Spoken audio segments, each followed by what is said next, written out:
Ayan, hello, what's up po with mga kabackyard. So, dito na kayo tayo sa farm sa weekend.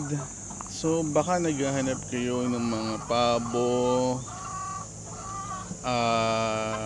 bibe, ayan o.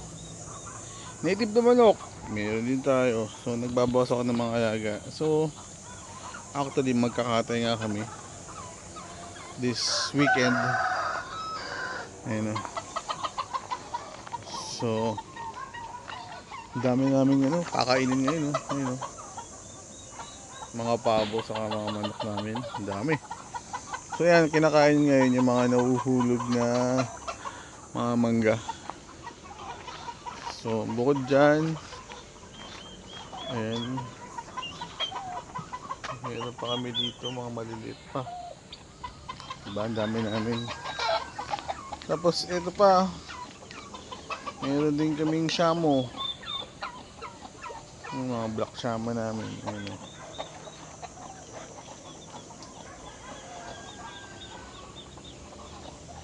yung first batch namin ng shamo.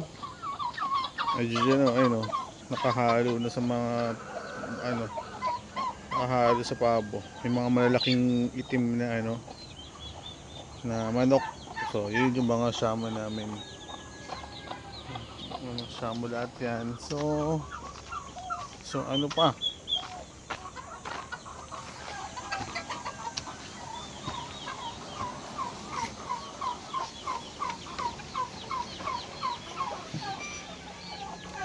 at ayan, mukhang harvest tayo ngayon.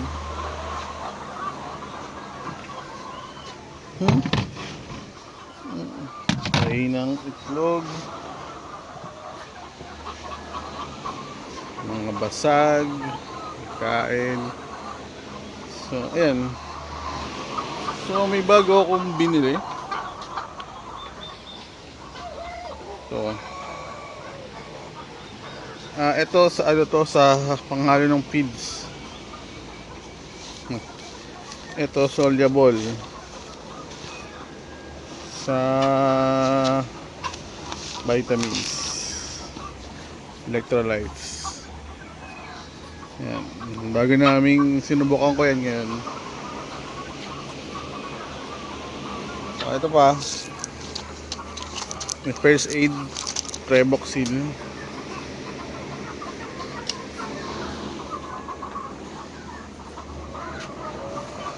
So kakapalit lang ng beddings. So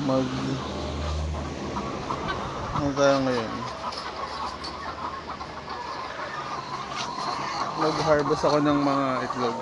Tignan natin kung makakailan tayo. So yun lang, as of now, yan yung mga eggs namin. Mukhang na-dispose na. So kahit medyo mahirap ang eggs ngayon magbenta, nakaka-dispose pa rin kami. Salamat sa mga buyer, salamat sa inyo. So yun lang, harvest muna tayo. Salamat.